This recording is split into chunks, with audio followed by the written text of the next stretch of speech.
दुर्गा मंदिर बुध बाजार में चौथे दिन भी जारी रहा भक्ति रुपए की प्रवाह। आज का प्रसंग भगवान कार्तिकेय जी का जन्म बुध बाजार स्थित श्री दुर्गा मंदिर में कथा व्यास गौवत्स आचार्य श्री सत्यदेवानंद जी श्री धाम वृंदावन के श्रीमुख द्वारा 5 दिवसीय शिव कथा का शुभारंभ दिनांक 17 जनवरी को भक्तों के आनंद उत्साह से हुआ।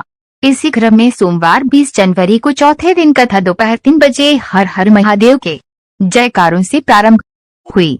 गौवत्स आचार्य श्री सत्यदेवानंद जी श्री धाम वृंदावन के श्रीमुख से सुनाई जा रही शिव कथा भक्तों के मन को अध्यात्म से जोड़ रही है तथा श्री शिव महापुराण में वर्णित महादेव के विषय में आचार्य जी के श्रीमुख से कथा में एक अलग ही रुपए की अनुभूति हो रही है। स्टेशन रोड स्थित दुर्गा मंदिर में की जा रही 5 दिवसीय श्री शिव कथा के चतुर्थ दिवस व्यास जी द्वारा भगवान शिव की कथा में भगवान शिव और माता पार्वती के विवाह का प्रसंग सुनाया गया तथा कार्तिकेय जी और भगवान श्री गणेश जी के जन्म की कथा का भी बड़ा ही सुंदर प्रसंग सुनाया गया। भगवान शिव की कथा के अवसर पर व्यास जी द्वारा कथा के माध्यम से बड़ा ही सुंदर संदेश देते हुए कहा गया कि सबसे पहले अपने दिमाग में एक बात को बैठा लो कि भगवान को पाना हो या संसार में अपना नाम कमाना हो तो इन सब में अपना कर्म को सबसे पहले रखें। ऐसा नहीं है कि आप दुकान में ताला लगाकर कथा में आकर बैठ गए तो आपको सोने के अंडे मिल जाएंगे। शिव जी कहते हैं कि अपना कर्म सबसे पहले रखिए, अपनी मेहनत को 4 गुना बढ़ाओ तभी आगे बढ़ पाओगे। शिव महापुराण की कथा यह नहीं है कहती कि मंदिर में बैठ जाओ और अपना काम छोड़ दो। मैंने पहले भी किसी कथा में ऐसा नहीं कहा कि मंदिर में जाकर 2-4 घंटे बैठो। उन्होंने आगे कहा कि कुछ कम आपकी बाकी कृपा भोलेनाथ की।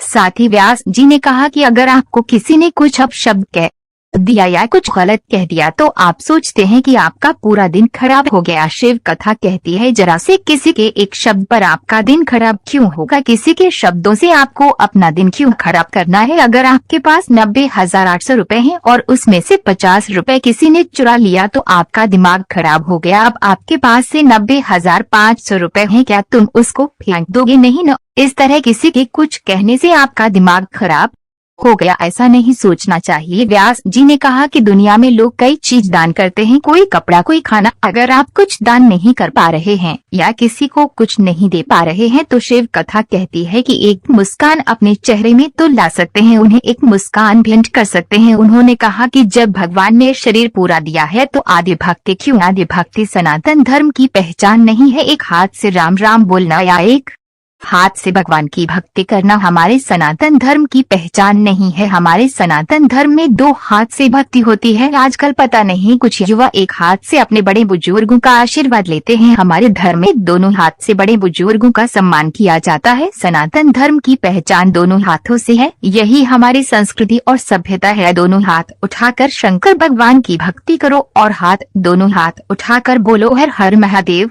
व्यास जी ने कहा माता पार्वती के क्रोध और शिव भगवान के साथ मंगलवार विवाह की कथा सुनाई। उन्होंने बताया कि तुमरुका जी ने पार्वती जी को प्रणाम किया, तब हिमावत जी ने कहा तुम छोटी सी कन्या को प्रणाम कर रहे हो। तुमरुका जी ने कहा यह छोटी सी कन्या नहीं, इस कन्या का जो पूर्व जन्म है माँ सटिका है जो अपने पिता की यही अग्नि में भस्म हो गई थी। माता पार्वती जो क्रोध कर रही है पूर्व जन्म में जब इनके पिता और परिवार वालों ने जो अपन किया था वह आशा भूल नहीं पाई है, इसलिए वह क्रोध करती है। भक्तों ने खूब हर्ष उल्लास और भक्ति की भावना से कथा में भजनों का भी भरपूर आनंद लिया। कथा के मुख्य यजमान श्री अश्विनी अग्रवाल एवं Amit Agarwal, Kumar press forks and flavour, Ruchi Agarwal, Kumar Vibhu, Kumar Vishu रहे जिन्होंने पूजा अर्चना करके कथा में हिस्सा लिया।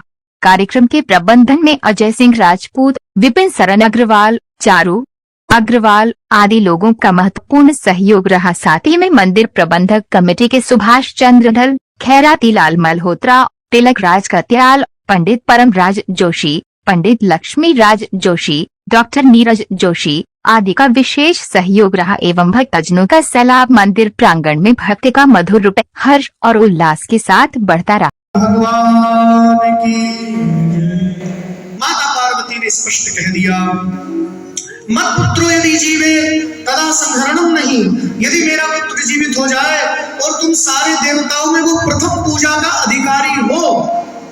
और तीसरा एक वरदान और माता पार्वती ने सब देवताओं से कहा, बोले मेरे पुत्र को सारे गणों का अध्यक्ष बनाओ जितने भी शिव के गण हैं उन सारे गणों का अध्यक्ष मेरा पुत्र हो, प्रथम पूजा का अधिकारी हो और वो जीवित हो जाए। ये 3 काम आप करोगे तब ये सारी प्रलय, सारा संहार रुक जाएगा, अन्यथा ये संहार नहीं रुकेगा। अब तो महाराज सारे देवताओं ने, सारे ऋषियों ने आकर के भगवान शिव जी के सामने इस प्रस्ताव को रखा, जिसे सुनकर शिव जी ने भी देवताओं से कहा, बोले भैया हम लोगों को वही करना चाहिए जिससे सारे संसार का कल्याण हो। तो सारे संसार का कल्याण इसी में था, इस बालक को जीवित करो, प्रथम पूजा का अधिकारी बनाओ और सारे गणों का अध्यक्ष बनाओ। तो अब क्या करें? तो भगवान शिव जी ने कहा, आप लोग उत्तर दिशा की तरफ जाइएगा और सर्वप्रथम आपको जो जीव मिल जाए उसी का सिर लाकर इस बालक के सिर से जोड़ दीजिएगा, ये बालक जीवित हो जाएगा। सारे देवता शिव जी की आज्ञा प्राप्त करके उत्तर दिशा की तरफ गए।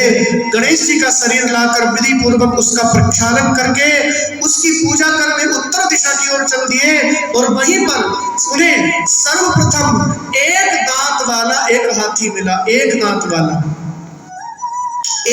वाला हाथी मिला। तब उसी का सिर लेकर उन्होंने गणेश जी के शरीर से जोड़ दिया। सिर जोड़कर सभी देवताओं ने ब्रह्मा विष्णु शंकर को प्रणाम करके ये कहा, बोले प्रभु जैसा आपने हमें आज्ञा दी, आदेश दिया, हमने वैसा कर दिया, अब आपको क्या करना चाहिए? इसके बाद भगवान शिव जी ने बड़े प्रेम और भाव के साथ शिव जी का स्मरण करके सब देवताओं ने मंत्र के द्वारा अभिमंत्रित जल को गणेश जी के शरीर पर छिड़का, उस मस्तक को जोड़कर, हाथी के मस्तक को जोड़कर, और उस जल के स्पर्श मात्र से ही वह बालक शिव जी की इच्छा से उसके अंदर चेतना आ गई और वह जीवित हो गया। और जैसे सोया हुआ कोई व्यक्ति सोकर उठता है, ऐसे ही गणेश जी सोकर उठ गए। बोलिए गणेश। तदो तस्थौ सुप्त इव सवारश्च शिवेच्छया सुभगा सुंदरतरो गजवक्त्रं सुरक्तका। वह बालक बड़ी सुंदर आकृति वाला था और जैसे ही भगवती पार्वती शंकर सुमन मोदक प्रिय मुद मंगलदाता, मोदक प्रिय मुद मंगलदाता, दिव्याभारती ज्योति विधाता, दिव्याभारती ज्योति विधाता। गाइए गणपति जगवंदन, गणपति जगवंदन। सीधी सदन गज बदन विनायक, सीधी सदन गज बदन विनायक, कृपा सिंधु सुंदर सब नायक,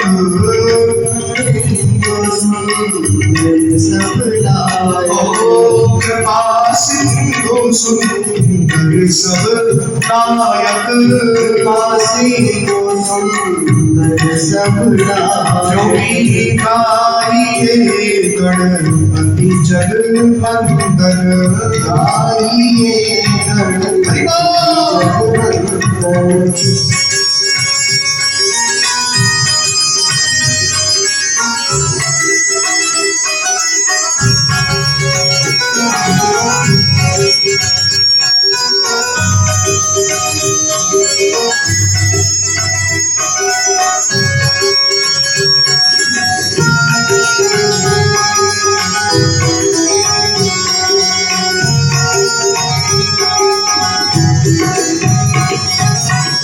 मोदक प्रिय मुद मंगलदाता, मोदक प्रिय मुद मंगलदाता,